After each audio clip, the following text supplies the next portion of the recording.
کہ فخلف بعدہم فخلف من بعدہم خلفن ہے،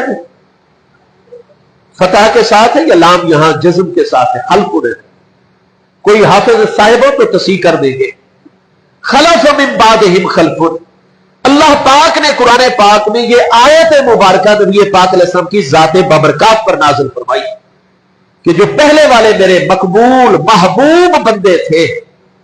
وہ نماز کی اپنی پوری زندگی میں پابندی کرتے تھے. ان کو اپنا کاروبار روکنا پڑتا، اپنے امور سلطنت میں تاخیر کرنی پڑتی، جتنے بھی معاملات ہوتے ان کو وہ مؤخر کر دیتے، ثانوی حیثیت دیتے، لیکن حیثیت اولا ان دا فرسٹ پرائورٹی، پہلی ترجیح جو دیتے تو وہ میری فرض نماز کو دیا کرتے تھے. اور ایک طرف مجھے اللہ کا فرمان آ جاتا ہے، مقبول بندے ان کا ہمیشہ طریقہ ہے وہ اپنی ہر سوچ کو قربان کر دیتے ہیں مجھ اللہ کے مبارک فرمان کے اوپر. تو یہ اللہ تعالیٰ کے محبوبین مقربین کا اصول اور ضابطہ ہے کہ ان کی نماز جو ہے وہ بالکل کا پیش کیا جانا تھا. آپ نے مجھے حکم کیا، ہم بھی استادوں کے ساتھ کئی طلباء وہاں پہنچے، ہمارے علم میں نہیں تھا، لیکن سبحان اللہ جب ہم استادوں کے ساتھ علامہ سیدی مولانا محمد صدیق ہزاروی صاحب دامت برکاتہ العالیہ کے ساتھ جب الحمرہ میں داخل ہوئے تو جناب ہماری آنکھیں روشن ہو گئی اور ہمارا سینہ جو ہے وہ مزید کشادگی اور شرح صدر کی طرف، کیونکہ ہم نے دیکھا کہ سٹیج کے اوپر حضور پیر سیال لجپال سیدنا امیر شریعت غریب نواز نائب شیخ الاسلام ہمارے مرشد کریم حضور سیدنا خواجہ خواجگان سیدی علامہ حافظ خواجہ محمد حمید الدین سیالوی صاحب غریب نواز رضی اللہ عنہ، آپ جلوہ در ہیں اور آپ بھی تشریف لائیں اور آپ چیف گیسٹ ہیں اس کانفرنس میں، مہمان خصوصی ہیں. اور وہ مقالات کا سلسلہ ڈاکٹر طاہر القادری صاحب کا بھی آدھا گھنٹہ مقناطیس اور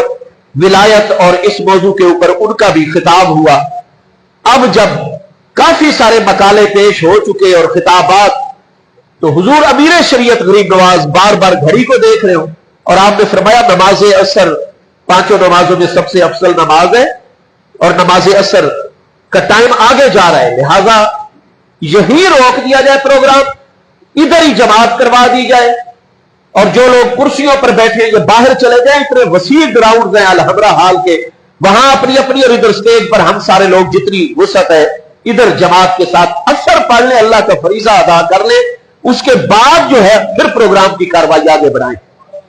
وہ جب آپ نے یہ زور سے فرمایا تو اسٹیج سیکرٹری نقیب محفل بہت بڑی شخصیت ہے، وہ آپ کے پاس آ گئے کان مبارک میں. ہمیں یہی سمجھ آئی کہ اس نے یہی درخواست کی حضور پر تھوڑی دیر میں ہم پروگرام کو کلوز کرنے والے ہیں اور نماز عصر کے ٹائم آخری ٹائم میں ہم قضا بھی ہونے دیں گے، مکروہ ٹائم بھی شروع ہونے. آپ تھوڑی دیر خاموش ہو گئے لیکن وہ تو پروگرام پھر جاری ہو ساری اور یوں لگا کہ نماز عصر تو ان لوگوں کی نظر میں اہمیت نہیں ہے. بس آپ نے پھر ایک مرتبہ تنبیہ فرمائی کہ خدا کے بندو حضور داتا صاحب رضی اللہ عنہ کا بھی یہی درس ہے، نماز ٹائم پہ پڑھ لو. لیکن جب ان لوگوں نے توجہ نہیں کی تو حضور پیر سیال جلال میں کھڑے ہو گئے تو مخدوم سجاد حسین قریشی نے کہا حضور دعا تو فرما دے. آپ نے فرمایا میں ان کے حق میں کیا دعا کروں جن کو اللہ کے فریضے کا خیال ہی نہیں ہے. یہ فرماتے ہوئے آپ چل پڑے. نہیں دیکھا اتنی بڑی بڑی شخصیات ہیں، ہم بھی دوڑ کر باہر آ گئے، حضور کی قدم بوسی کا شرف حاصل ہوا. آپ نے چادریں بچھائی، باہر آپ نے با جماعت نماز عصر پڑھی. اس وقت میں الغرض سلسلہ گفتگو جاری رہے گا آج، جبکہ امت کو ضرورت ہے اس بات کی کہ جتنے ہمارے کرنٹ ایشوز ہیں عالم اسلام اور بالخصوص وطن عزیز پاکستان میں، ہم پاکستانیوں کے جتنے زندہ مسائل ہیں، ہمارا مذہبی طبقہ بالخصوص اور دانش و بینش رکھنے والا بالعموم طبقہ ان زندہ مسائل کو اجاگر کرے، ان کا عملی حل پیش کرے تاکہ امت کوئی کامیابی کے راستے پر چلے. فلسطین، کشمیر، کتنے بڑے بڑے مسائل ہیں اور آج مسلمانوں کو گاج، لیکن یزید کے متعلق باتیں شروع ہو گئی ہیں. میرے دوستو ہم اہل سنت و جماعت کا ہمیشہ سے یہی مذہب ہے اور حضور پیر سیال کا بھی یہی درس ہے. یزید کے حوالے سے ہم مسلمان اپنے دلوں میں کوئی روح رعایت اور نرمی نہیں رکھتے ہیں. ہمارے سامنے کوئی یزید کو کروڑوں مرتبہ کافر کہے یا کروڑوں مرتبہ نام لے کر لانتے بھیجے، ہم اہل سنت کو کوئی پریشانی نہیں ہوتی ہے. یزید اس لائق ہے کہ اس سے ہر جگہ پر علل اعلان نفرت کا اظہار کیا جائے. امام احمد بن حنبل کے فرمان پر بات مکمل کروں. جب آپ کے بیٹے حضرت امام المحدثین سیدنا عبداللہ بن احمد نے عرض کی حضور کچھ لوگ ہیں جو یزید کی بات کرتے ہیں, آپ نے فرمایا امومن یحبہ, میرے بیٹے بتاؤ کوئی مومن یزید سے کبھی محبت کر سکتا ہے؟ مومن کے دل میں کبھی یزید کا احترام عقیدت محبت آ ہی نہیں سکتی. حب یزید دفاع یزید اور ایمان ایک دل میں جمع نہیں ہو سکتے ہیں. سلسلہ گفتگو جاری رہے گا, سنت ادا فرما دیں گے.